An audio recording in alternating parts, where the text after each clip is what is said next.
Bonjour, mon nom est Martine Richard. Je suis coordonnatrice de l'Association des auteurs de la Montérégie. Et cette année, notre AAM fête ses 25 ans. Alors, pour l'occasion, j'ai avec moi deux invités de marque qui font partie des fondateurs de l'Association des auteurs de la Montérégie. Alors, je vous les présente. Madame Réjeanne Michaud-Huot. Bonjour, Réjeanne. Bonjour. Bonjour. Et Monsieur François Barcelot.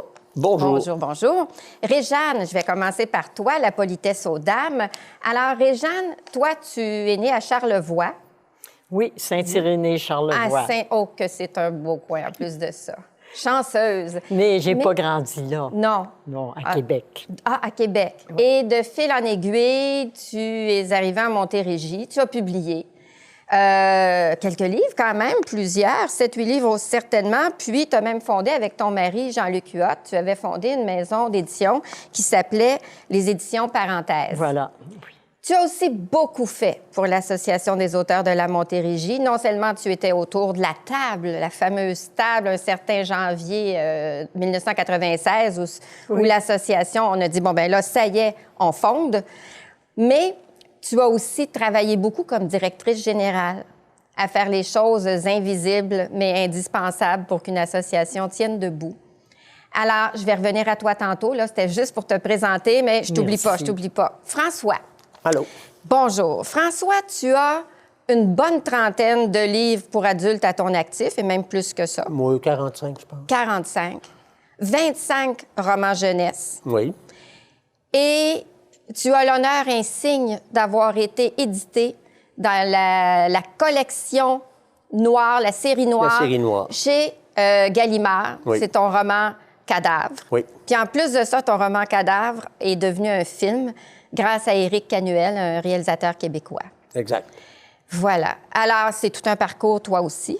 Merci. Toi, tu as eu un rôle différent, par contre, au sein de l'association. Alors, si je te demandais, quel a été ton rôle? Parce que toi aussi, tu étais autour de la fameuse table où la décision se prenait. Même, je vais te demander avant, pourquoi ne pas être impliqué au sein de l'UNEC, par exemple? Enfin, j'ai même été secrétaire trésorier de l'UNEC. Oui. Donc, je suis membre de l'Union des écrivaines et écrivains québécois depuis 40 ans. D'accord. Et dans l'AM, ce que j'ai fait les premières années, j'ai fait un bulletin qui paraissait peut-être 3 ou 4 fois par année, qui s'appelait J'écris en Montérégie. Donc, je le faisais de A à Z. Oui. Et ça a été peut-être ma principale contribution. Oui, mais il a duré quand même assez longtemps parce que jusqu'en 2015, il existait, puis en 2020, on en avait sorti une édition spéciale pour fêter nos 20 ans, en 2016, pour fêter nos 20 ans. En tant que publicitaire, parce que c'était ton premier métier, tu as dû certainement apporter quelque chose à l'association aussi? Bien, j'ai essayé d'aider un peu à la promotion des livres montérégiens. Par exemple, la première année, j'avais fait faire une grande affiche qui présentait tous les auteurs avec un de leurs livres à chacun. Et c'était une affiche à 2 faces. Donc, ça a été utilisé dans les bibliothèques et les librairies, je pense. J'espère. Il y avait aussi, je pense, est-ce que ça venait de toi, à un moment donné, sur le dessus d'un J'écris à Montérégie, il y avait une carte géographique avec des points partout où il y avait des membres de notre association. Oh, misère, je n'en sais rien. Mais une des choses qui m'ont le plus surpris quand on a lancé cette association, c'est que, bon, la Montérégie est un vaste territoire. Ça va de Sorel à Rigaud jusqu'à la frontière américaine. Et je pensais que ces gens-là auraient un peu de difficulté à se... Enfin, il y a du rural, de l'urbain. Bon, je pensais que ces gens-là auraient de la difficulté à se rencontrer, mais au contraire, ça les a... On a eu des membres de tous les coins de la Montérégie immédiatement, oui. Ah oui.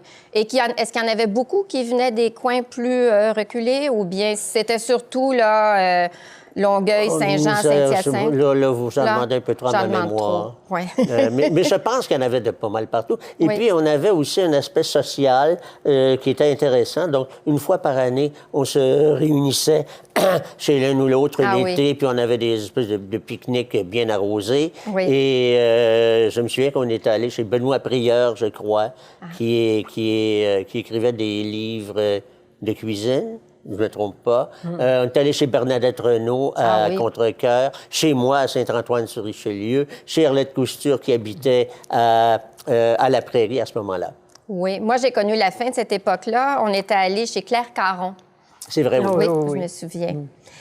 Et puis, tu as ton côté, Réjeanne. Toi, bon, j'ai dit un peu ce que tu faisais, mais raconte-moi à quoi ressemblaient tes journées, toi, à t'occuper de l'association. Qu'est-ce que tu faisais exactement? Je pense que au tout début, sur le premier conseil d'administration, après le conseil provisoire d'un an, avec François, Henri Lamoureux, Ginette et moi. Ginette Dessureau? On a fait le premier conseil d'administration.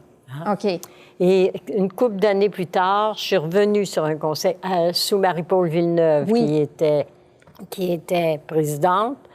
Je suis revenue sur le conseil d'administration. Et le terme suivant, là, je devenais directrice générale, le poste que tu occupes là, aujourd'hui, mais il ne s'appelait pas pareil. C'est ça. Mais et en quoi consistait ton poste exactement? Là? Dis-nous un peu, ça ressemblait à quoi, là, s'occuper de l'association? Bien, dans le bureau. Il y avait recevoir toutes les inscriptions. Ensuite, ça, rattraper les auteurs quand il fallait, puis qu'on avait à aller chercher. Ensuite de ça, mon Dieu. La trésorerie, je pense que tu as été trésorière. Ça, c'était sur les conseils d'administration. Oui, aussi. Oui. Ah oui, OK, c'était deux rôles distincts. Oui. Et puis aussi, tantôt, je reviens un petit peu en arrière, on voulait avoir François va s'en rappeler, notre association, parce qu'il y avait beaucoup d'auteurs en Montérégie, tu te souviens. Puis je pense qu'une fois, on avait compté qu'il y en avait près de 300. Puis une année, moi, quand j'étais là, dans le bureau, une année, je pense que c'était en 2009, on avait 260 cartes de membres. C'est énorme. Il y avait des membres qui n'avaient jamais publié, mais très peu. Mais ils étaient membres quand même pour soutenir la cause. Oui. On les appelait quoi? Membres adhérents, peut-être? Pardon? Membres adhérents? Ou peut-être membres partenaires. Peut-être, oui. Aujourd'hui, on s'appelait membres partenaires. Oui, voilà. Mais dans le fond, c'est que tu m'amènes à la question que j'avais à la base, c'est pourquoi créer une association d'auteurs? Parce qu'il y en avait assez pour faire une association. Puis c'est que l'UNEC aussi, par exemple, défendait les auteurs, tous ces auteurs qu'ils avaient partout en province. Mais nous, ça n'avait pas le même mandat. C'était promouvoir, si tu te souviens bien, promouvoir les livres, les œuvres de nos auteurs. Si ma mémoire est bonne. Là. Elle est exacte. Tout à fait. C'était promouvoir, les faire connaître, les faire échanger entre eux. Mais même s'il y avait assez d'auteurs pour faire un regroupement, pourquoi en faire un? Parce qu'il y avait déjà le Conseil montérégien de la culture. Oui, mais qui s'occupait de tous les artistes. OK. Alors, on voulait, nous, avoir une association d'auteurs. Si je peux interrompre, l'AM est un petit peu le bébé du Conseil montérégien de la culture et des communications. Je ne sais plus, le nom change assez souvent. Donc, j'étais avec Nanne Cousier, Jean-Noël Bilodeau et d'autres membres du Conseil de la culture. Et on avait un petit comité d'écrivains et on s'était demandé qu'est-ce qu'on pourrait faire qui nous aiderait. Et l'idée d'avoir une association d'auteurs de la Montérégie est venue spontanément. Et c'est sous l'égide du Conseil de la culture qu'on a eu notre première réunion. Et à ce moment-là, on a volé de nos propres ailes. Oui. Je pense que celle qui a été la première idéatrice, c'était Nanne Cousier, qui racontait dans notre... J'écris Montérégie du 20e anniversaire en 2016, qui racontait que ça faisait 6 ans qu'elle travaillait à implanter cette idée-là au sein du monde culturel et artistique de Longueuil. Et elle disait... Et j'ai ici une citation parce qu'elle a publié en 90-91 un bottin des gens de lettres. C'est-à-dire les gens qui touchaient... Il y avait des écrivains, mais il y avait aussi des éditeurs, tout ça. Puis elle disait, l'organisme qui va réunir tout ce monde-là, il n'existe pas encore, il faudrait le créer. Puis elle disait... certains ajouteront qu'il a toujours été difficile de fonctionner avec les littéraires au sein du Conseil. On peut raisonnablement se demander pour quel motif les gens de lettres seraient si peu enclins aux mises en commun de la concertation régionale. Serions-nous à ce point satisfaits du rapport que nous entretenons avec notre région? Ou le Conseil s'est-il véritablement intéressé jusqu'ici à penser autrement dans cette discipline? Est-ce qu'il fallait penser autrement pour les écrivains? Qu'est-ce qu'ils ont de différent des autres artistes? Je n'irai pas jusqu'à dire ça. Non. Nous sommes effectivement solitaires, nous travaillons seuls, mais nous ne sommes pas les seuls artistes. Un peintre, par exemple, ne travaille pas en groupe non plus. Je pense que c'est le fait qu'il y avait déjà l'Union des écrivains qui semblait satisfaire certains besoins, mais les besoins locaux n'ont pas tardé à apparaître aussi. Et puis, ça rassemblait aussi. Il y en avait qui étaient isolés un peu, puis ils étaient contents, par exemple, quand on faisait des rencontres, que ce soit le pique-nique l'été, que ce soit le party de Noël, le Grand Prix du livre. Ils étaient tellement contents quand on se rencontrait. De voir, de sentir qu'ils appartenaient à une communauté de gens qui écrivent. Oui. Mais il y a aussi que l'UNEC, c'est plutôt un syndicat. Voilà, on prenait ça comme ça. C'est une union, alors que l'association, c'est pas une union. C'est une association. C'est sa vocation de donner de la visibilité et de pouvoir créer des liens.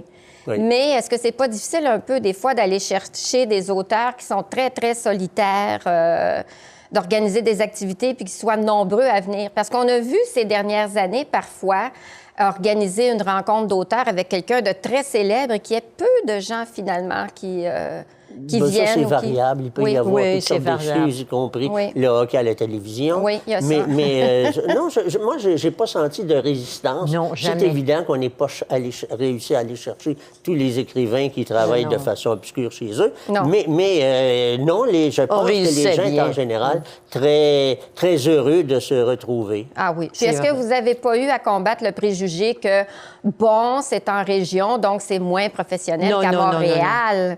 Qui est là, les vrais artistes et le vrai milieu artistique. En fait, devant les gens de la région, c'est évident que ce préjugé-là n'existe pas. Non, donc, on n'avait pas de problème. Je sais bien que si je disais à des Montréalais que je suis membre de l'Association des auteurs de la Montérégie, ça ne les épatait pas tellement. Non. Mais quand même, je pense on se défendait bien à ce niveau-là. Et c'était un besoin aussi, je pense, parce que l'UNEC en faisait déjà beaucoup, mais s'occuper des besoins dans chaque région, ça peut-être qu'à un moment donné, c'était trop pour quelque chose qui était à Montréal. Savoir ce qui se passe en Estrie, dans les Laurentides.